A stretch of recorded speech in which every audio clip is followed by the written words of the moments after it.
We continue our reading in the Bushman's Guide, and our reading today is Cobb and Co. For half a century, the name of Cobb and Co. was blazoned across a large portion of Australia. It represented the greatest road transport organization the world had ever seen. Born in the gold rush days about the middle of the last century, it expanded over the eastern states with its headquarters at Bathurst. The extension of railways into the interior at last caused the famous coaches to disappear.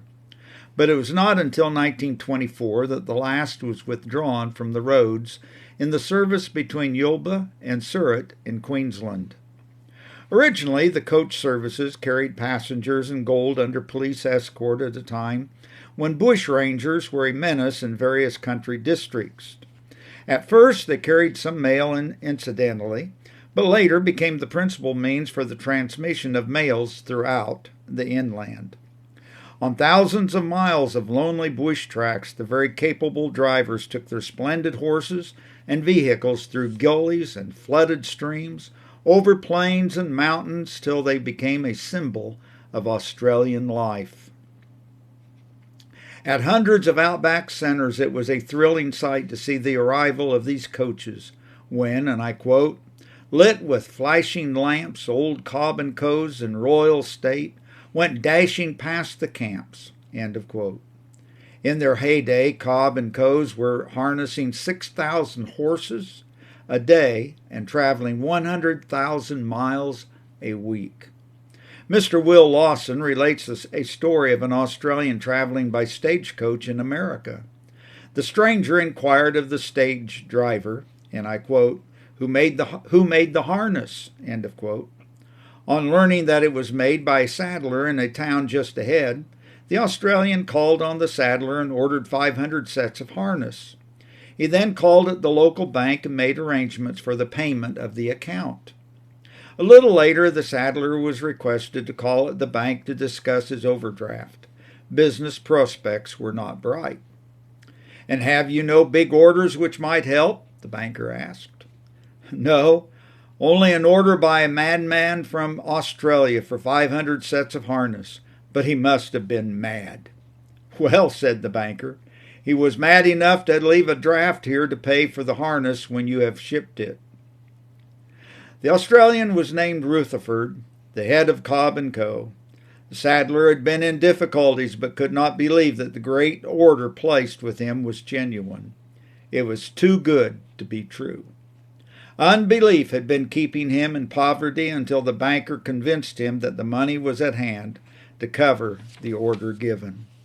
How characteristic this is of human nature as a whole.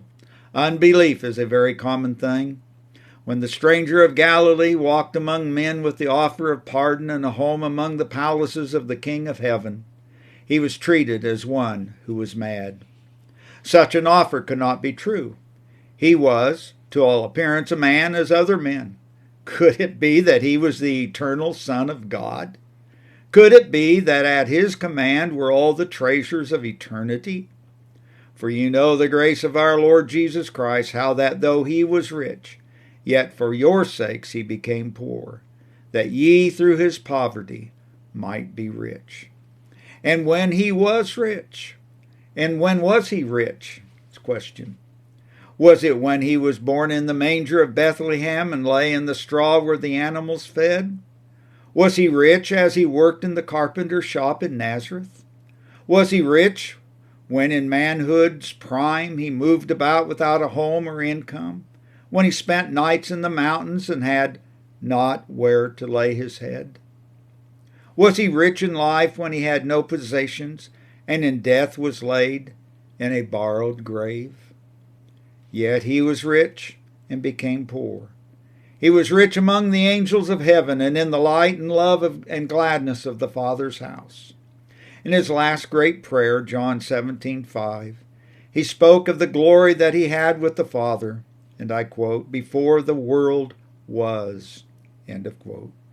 But the heart of God was longing that others should be rich too, to share with him the splendors of the everlasting home.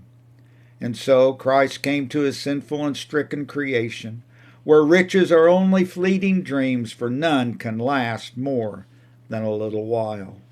He came not to rob us, but to enrich us forevermore. It cost him more than we can ever know, when for our sakes he became poor, and died to purchase our pardon before a just and holy God. He offers us everlasting life and all the unsearchable riches of Christ, but it sounds too good to be true. Unbelief turns away from the offer and seeks in other avenues of life for the satisfaction that is always just around the corner. Yet the great provision is there for those who will believe and act on His word in faith.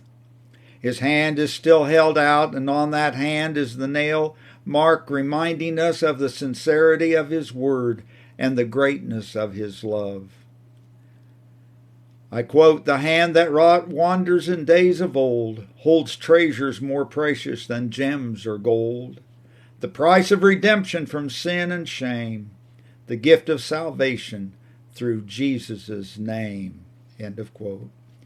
Yes, the great offer is genuine, but time is fleeting, and unbelief is causing men and women everywhere to live and die in spiritual poverty, when they might be heirs to all the riches of God, simply by taking Him at His word.